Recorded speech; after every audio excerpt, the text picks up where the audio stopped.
everybody, welcome to Ampersand Unique Gifts and Home Decor. So today we're going to do a thrift flip of this adorable little sled that I picked up at Goodwill.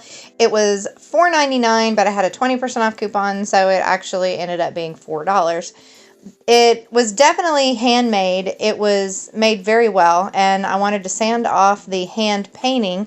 Started with the easy part and did the little snowflakes first because the Santa is actually raised. It is a very thick puff looking of all the little areas that would look like fur. I don't know what they used or what, but it's very hard and it would not sand off. So I'm just using a scraper and giving it a good scrape. After I get it clean, I'm going to use Rustolem black spray paint in the Ultra Matte. That's just what I had, but this is not only going to serve as a base coat on the seat part, it's going to actually be the final coat on the rails. So it got 2 coats of this matte black everywhere on it. Took it in the house, and now I'm getting it ready to use the Candy King Cottage, I think that's the name, Santa Claus. And I love this vintage looking Santa. It's the perfect size, and I am not going to lie, when I picked up the sled, that was why.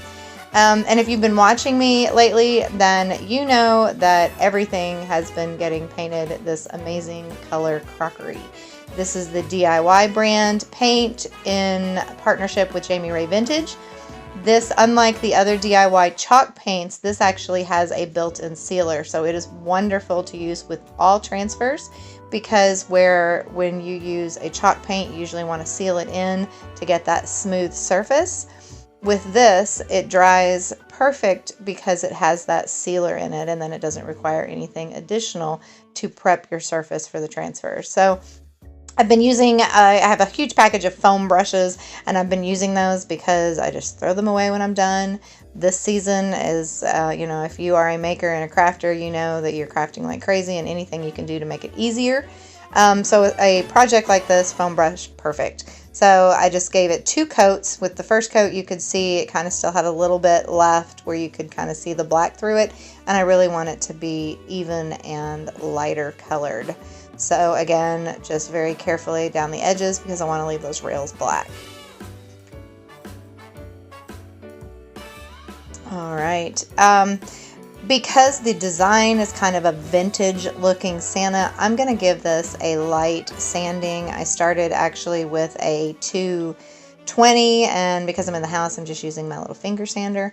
But I ended up going to a 180 because this spray paint was not distressing very easily. And again, I don't want to sand off too much. I just want to kind of give it a little bit more of a worn look. So everywhere around the edges where it might have worn naturally, I went ahead and sanded and just wipe off my sanding dust.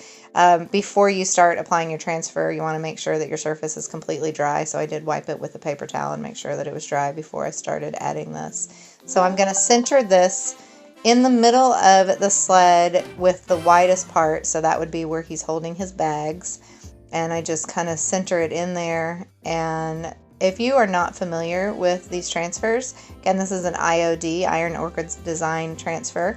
They all come with the plastic application stick, but you just peel off the back and you can see it has that grid, which makes it really nice to line it up and make sure that it's even. You can see I'm being extra careful.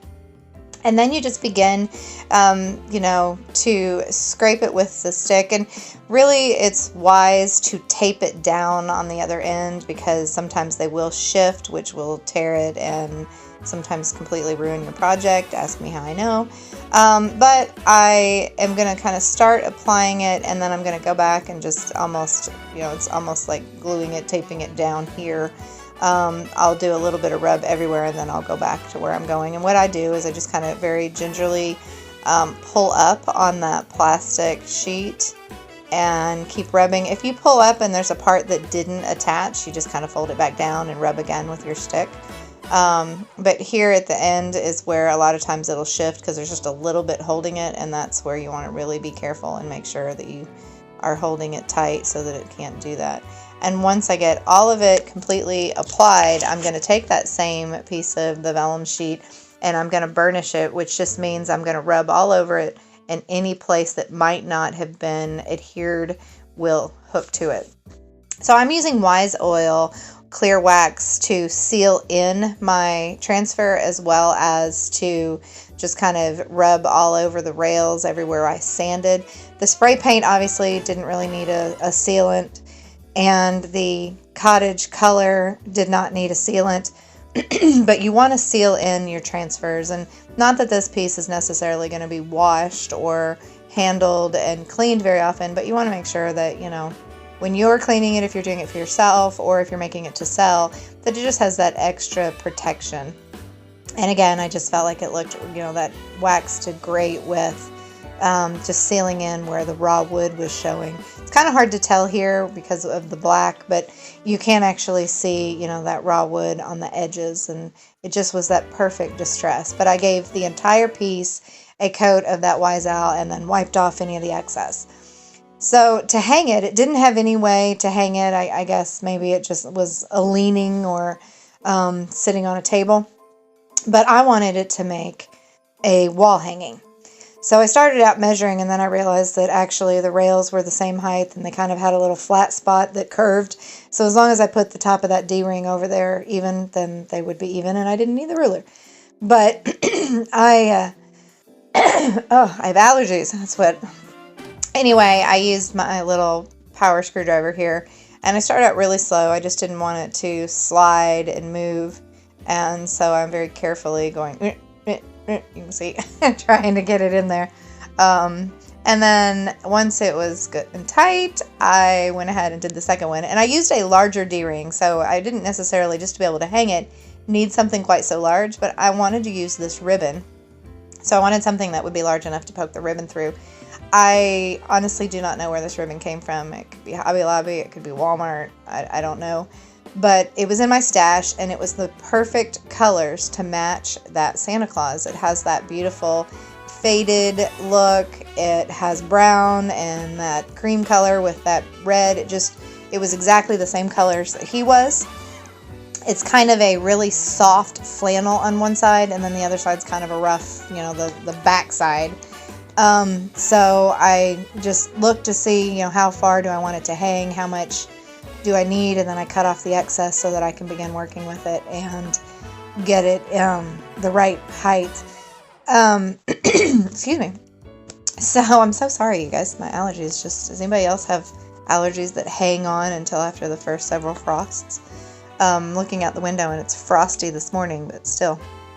Apparently my allergies are still going crazy. So I mess with it, and I get it turned around to the point where every piece that's showing is showing that fuzzy, soft flannel part of it, and that it's, you know, you're not seeing the back side of, because it has less color. It's just not as pretty. The back of the ribbon's just not as pretty. I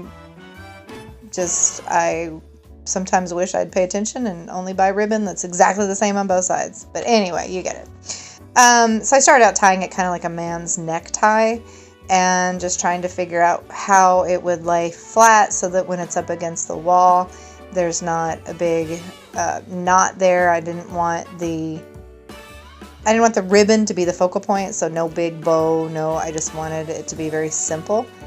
But once I finally got it, I ended up tying it in a knot and dovetailing the ends, and it did a little bit better. But anyway, I hope that you like the finished product. Let me know in the comments. Well, I'm all for Christmas, all the happy smiles and the wishes, and I want it all, from the lights to the mistletoe. Tell me one thing, is there anything that you're missing? I will keep you warm as soon as you remove that snow. Whatever we do, we will be alright. These holiday wonders will open your mind.